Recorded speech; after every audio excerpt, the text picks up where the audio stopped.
Yes proceed mister Sridhar. Thank you. నీ పేరు? సరోజ.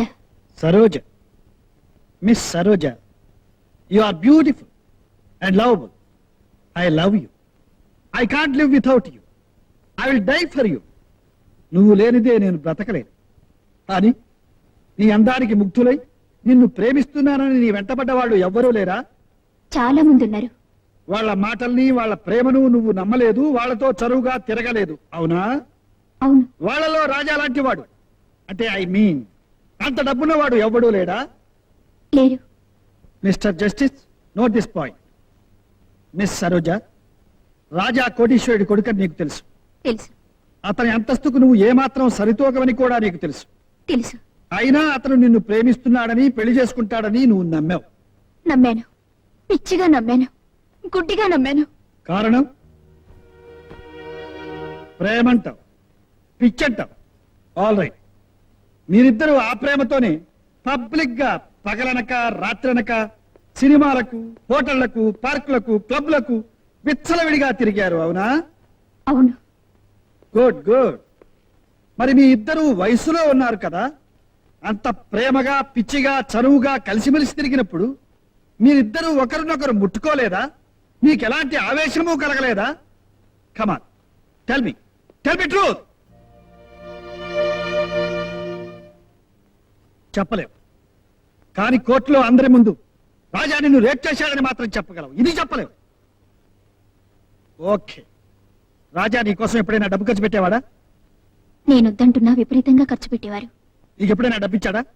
అవసరానికి నేనే 2 సార్లు తీసుకున్నాను. I see.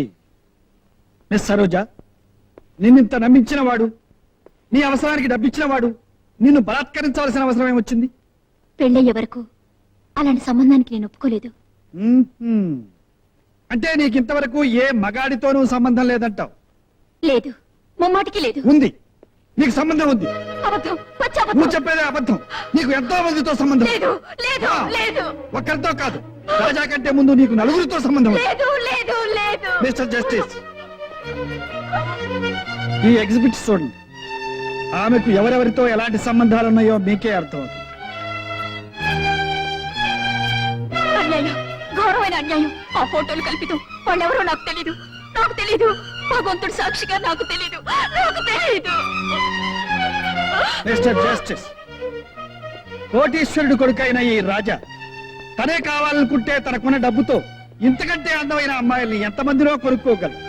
ఇలాంటి చరిత్ర ఉన్న అమ్మాయిని బలాత్కరించవలసిన అవసరం లేదు. అందుకే చెప్తున్నాను, ఇంతకు ముందే ఎంతో మందితో సంబంధం ఉన్న ఈ సరోజ దురాశతోనూ దుర్బుద్ధితోనూ రాజాను బ్లాక్మెయిల్ చేస్తే 1 లక్షో 2 లక్షలో రాబట్టుకోవచ్చని చేసిన కుట్ర. That's all I say. She is a brothel. She is a prostitute. That's all, Mr. Justice.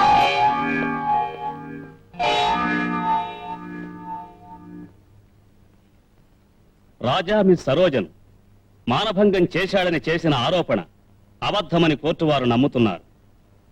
Miss Saroja అంతకు పూర్వమే చెడిపోయిందని రుజువైనందువల్ల ఈ కేసు కొట్టివేయడం జరిగింది.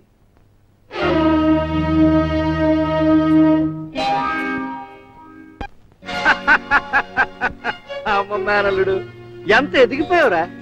చెప్తా, నువ్వు లాయర్గా ఉన్నంత కాలం న్యాయాన్ని జడ్జి కాదురా నేను నిర్ణయిస్తాను. చట్టాన్ని నువ్వు బేరం పెట్టు, ఆ చట్టాన్ని నేను కొనుగోలు చేస్తాను. నువ్వు ఎంత వాడమని తెలిస్తే న్యాయం ఎప్పుడో నా జేబులో ఉండేదిరా. చెప్తా. ఏంటంటే మీలో మీరేమో అక్కడేసుకుంటున్నారా?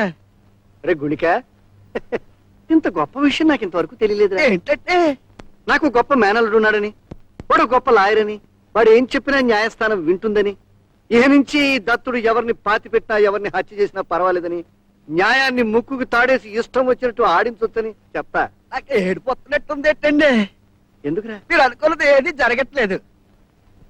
నేను అనుకున్నది ఒక్కటి మాత్రం జరుగుతుంది. అమ్మనాయమ్మ అమ్మనాయప్ప, నీకేం గురువా? యాపీగా కాలు మీద కాలేసుకుని ఊరినే కబుర్లు చెప్పుకుంటున్నావు. అవతల జనం తెలివి మీరిపోతున్నారు. అక్కడికి మన దగ్గర డబ్బు ఉంది కాబట్టి పాతికో పరకో అప్పెట్టి ఆడని మన గుప్పెట్లో పెట్టుకున్నాం ఇన్నాళ్ళు. కానీ ఇది ఏంటంట? చెప్తా. చెప్పు. చెప్తా. చెప్పు. చెప్తా. చెప్పు. ఏమిటయ్యా లింగం, 4 ఊళ్ళో మూతబరివి. నీ ఊళ్ళో కేకేస్తే నా ఊళ్ళో వినిపిస్తుంది, నా ఊళ్ళో కేకేస్తే నీ ఊళ్ళో వినిపిస్తుంది.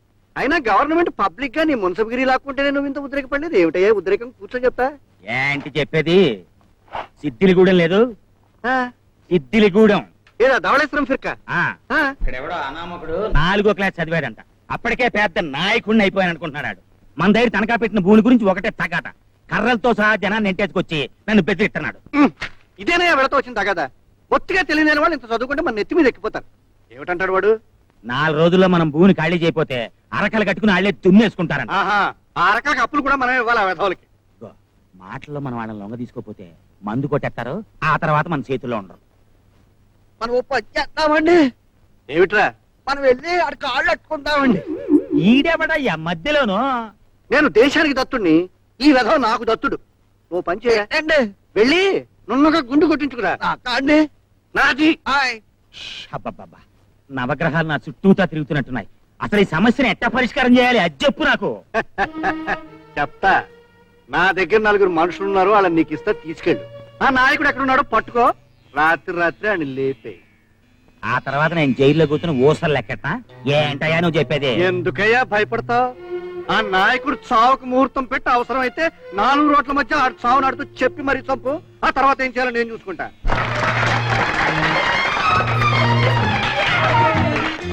ఫ్రెండ్స్, మా శ్రీధర్ తన తొలి కేసులోనే ఘన విజయం సాధించినందుకు బార్ అసోసియేషన్ సన్మానం చేసిందని మీ అందరికీ తెలుసు.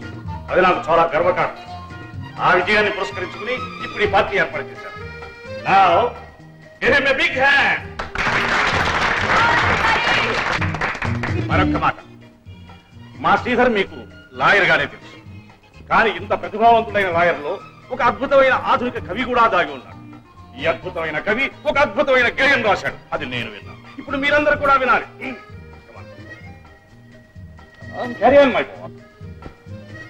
పేదలు పేదలు పేదలు ఇటు చూసిన అటు చూసిన ఎటు చూసిన పేదలు దేశమాత వదనంలో మాయని మత్సలు సంఘానికి పట్టిన దీర్ఘ వ్యాధ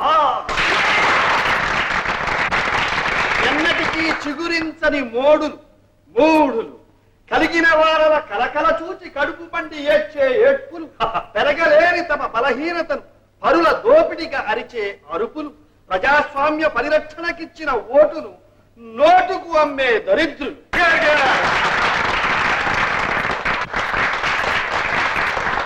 పట్టణాలలో పల్లెటూళ్లలో వీధిలో సందులో కార్లు రైళ్లు బస్సులు బళ్ళు ఎక్కడాగితే అక్కడ మనకు కనిపించే పిచ్చాపాత్ర ఓహో